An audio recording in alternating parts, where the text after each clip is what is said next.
929, Tanach together, Genesis chapter 3. Despite all of the Western art, this was not the fruit of the tree of knowledge of good and evil. So yummy, but yeet! According to Rabbi Yossi, it was actually a fig. And it makes sense, right? They eat the fruit, they realize they're naked, and they grab the first thing they can and they cover themselves. So a fig leaf. Using this idea of using the Tanakh to look at our prehistory, we find out a very interesting detail. According to a study in 2006 from Harvard University, the first plant to be domesticated was not cereals, as it was originally thought, but rather the fig tree. Discovering and dating of leftover figs in a settlement near Jericho have placed it 12,000 years ago. That's 1,000 years before the earliest use of cereals. And it goes beyond that, because the figs that were found have to be pollinized by humans. They're not pollinized by wasps or other insects. Humans have to be involved. Humans have to be touching the tree, right, Eve? Now, figs are delicious, but how can they grant us the ability to tell between right and wrong?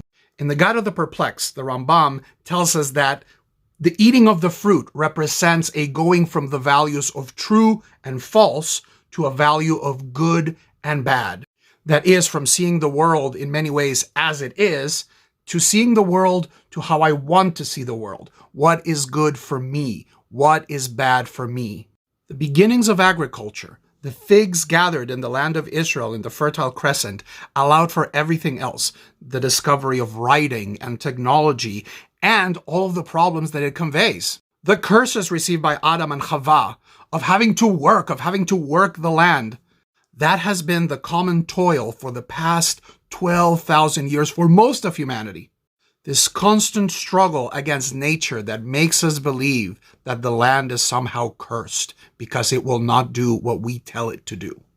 Now, I'm telling this to a phone, so I'm not advocating for going back to a hunter-gatherer society, but I think that in the end of this chapter, we see a glimmer of light. We are getting to a point in the history of our species where a larger and larger number of us don't have to earn their bread with the sweat of their brow.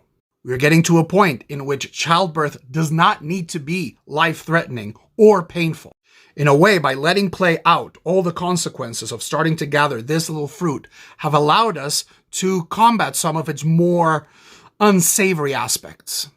Let us use the blessings of this fruit and our technology and our current level of development, not only to fix the things that were wrong with the process, but also to aspire to a time where we can again focus on truth and not just on what is good for me. Baruch atah Adonai Eloheinu melech haolam borei pri